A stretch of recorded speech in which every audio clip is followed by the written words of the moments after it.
El otro día me hizo mogollón de gracia porque estaba yo paseando justamente por aquí, estaba yendo ahí a la parte vieja y se cruzaron dos guiris. Es verdad que el día era como de foto porque se estaba poniendo el sol justo por detrás de Igueldo, hora bruja, el día precioso, los últimos rayos pegando en los edificios de Zubieta y demás. Y fíjate cómo debía de ser el día que uno le dijo a otro: It seems unreal, ¿no? Sí, Parece sí. como si lo hubiesen dibujado por 3D o así. Me pareció la pera. Parece un fotomontaje, ¿verdad?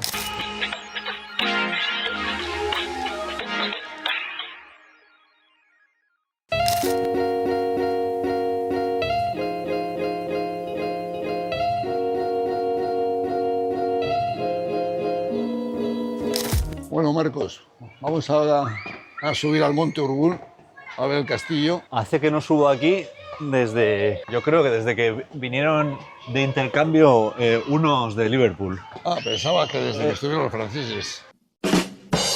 En el colegio.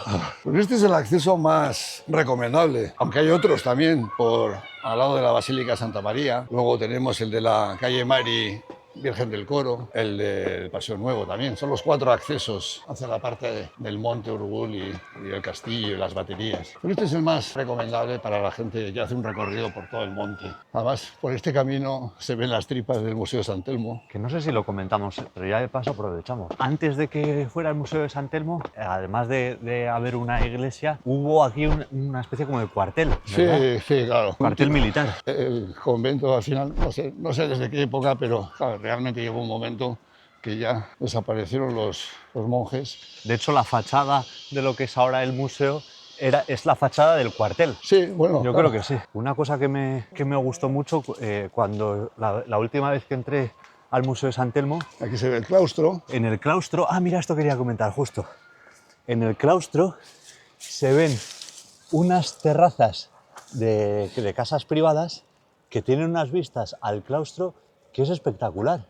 Estás ahí con una orientación al sol buenísima y encima das a un claustro, o sea, la cosa más tranquila del mundo. Imagínate qué chulada los que vivan ahí, qué suerte tienen, que tienen enfrente una tranquilidad impresionante y encima una imagen preciosa.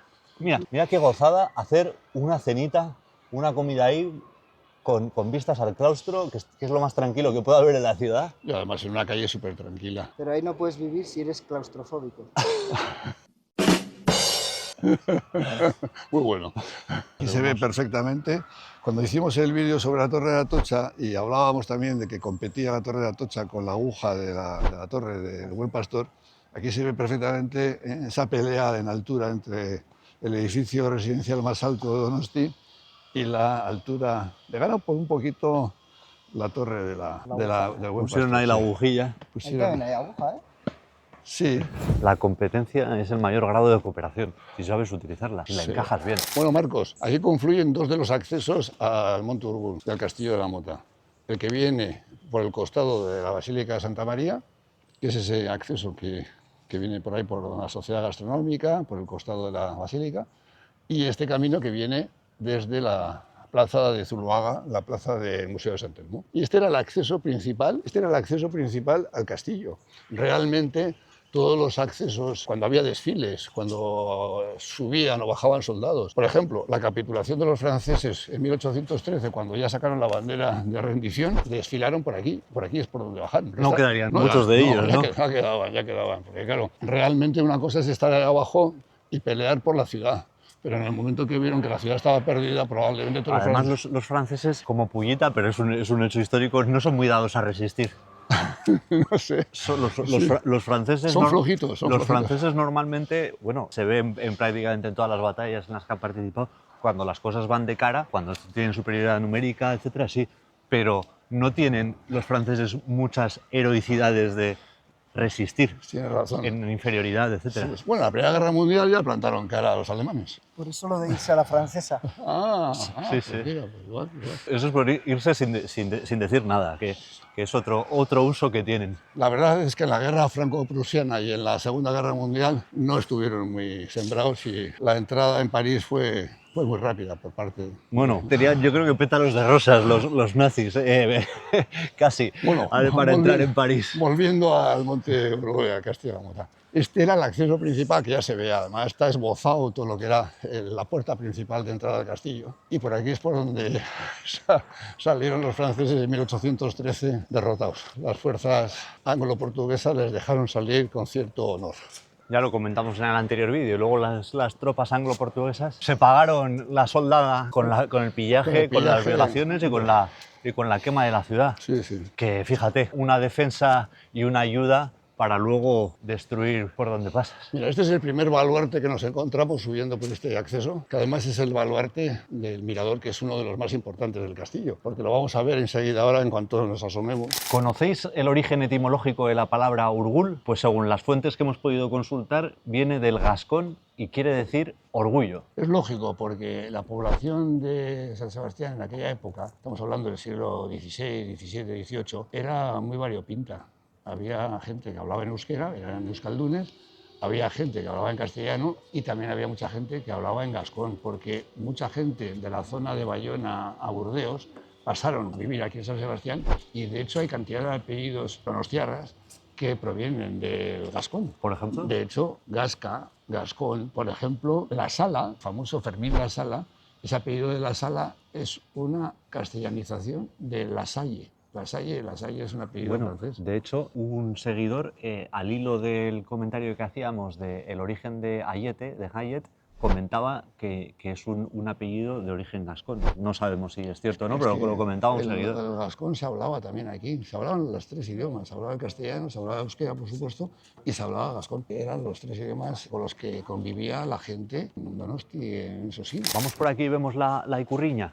Sí, que además desde esta batería tenías dos enfoques, uno hacia el mar, de hecho aquí todas estas troneras de aquí eran cañones que estaban apuntando al mar para defender también la costa y sobre todo estaban apuntando Gros al río, al centro, a la ciudad. O sea que esta batería era fundamental. De hecho, esta batería fue la más castigada en 1813 por las tropas anglo-portuguesas, porque realmente era la que más les estaba machacando, desde aquí es donde más les estaba machacando a las fuerzas anglo-portuguesas.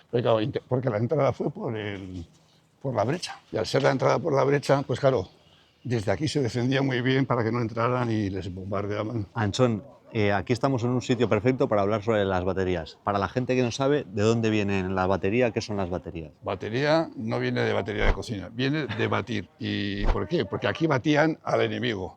De aquí, por ejemplo, si nos subimos aquí arriba, a ver, Cuidado, ¿eh?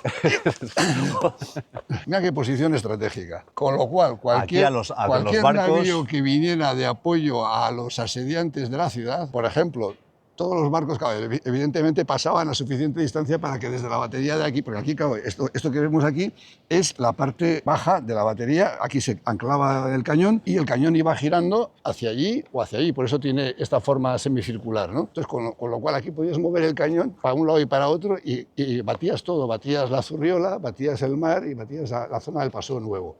O sea que este cañón era fundamental, ¿no? Desde el punto de vista de la defensa de la ciudad por mar. ¿Esta batería de aquí, de qué fecha es, más o menos? La batería del Mirador se hizo en el siglo XVII, en la época del XVII, en la época de Carlos II, el último rey de los Austrias. Y luego ¿El hechizado? El hechizado. El siglo XVIII se hizo ya bajo el reinado ya de los primeros Borbones. Una duda, estas baterías me recuerdan mucho a las baterías que hay en Puerto Rico, en La Habana. ¿Son más o menos de la misma época? Seguramente. Porque pero son como la misma es el mismo estructura. diseño, el mismo criterio. También. Había ingenieros, la mayoría eran italianos, eran los mejores ingenieros militares que tenía la corona de Castilla, la corona española, eran ingenieros, muchos eran italianos, y eran muy buenos. Y entonces, claro, pues lógicamente, para defender la ciudad hacia adentro, hacia lo que es el casco de la ciudad, teníamos toda esa zona de ahí, todo lleno también de cañones que batían todo lo que eran los posibles asedios por parte de tierra o por parte de... Claro, Gros no existía, eso era todo un arenal, entonces, claro, podían venir.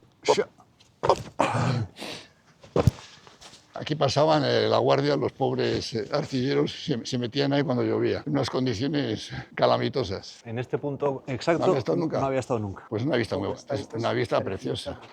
Pues mira, Marcos, esto es el baluarte del Mirador, la batería del Mirador, porque claro, esto era fundamental. ¿Por qué se llama Mirador? Pues es evidente y obvio, pues porque las vistas son absolutamente increíbles. Pero además era un puesto de vigilancia buenísimo, para vigilar el mar, para vigilar la costa.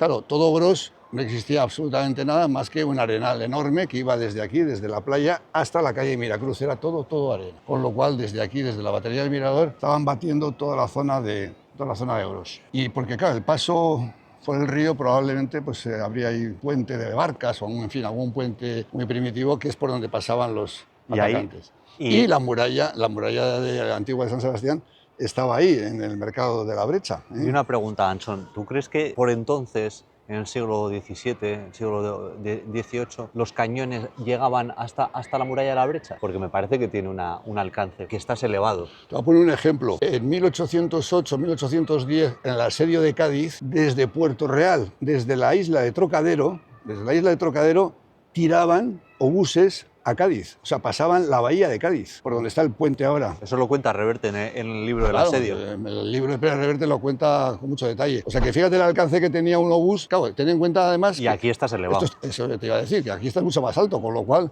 por pura balística, si tú pones el cañón así, a 45 grados, te alcanza perfectamente lo que es la zona del bulevar, ¿no? Y de esa forma defendían los ataques por tierra, siempre, porque claro, todo eso estaba amurallado. En la zona del bulevar estaba todo amurallado y entonces, claro, desde aquí iban defendiendo... Claro, es prácticamente inexpugnable. Es más, yo he leído que desde aquí llegaban hasta San Bartolomé. Que San Bartolomé, pues es aquel hotel. Bueno, eso es imposible. A mí ya me parece demasiado. Eso es imposible. Pero en algún texto he leído que Por desde entonces, aquí alcanzaban y batían el cerro de San Bartolomé. Hombre, es que la artillería ya en el siglo XVIII, XIX ya había evolucionado. Ya no eran los cañoncitos del siglo XVI, siglo XV. O sea que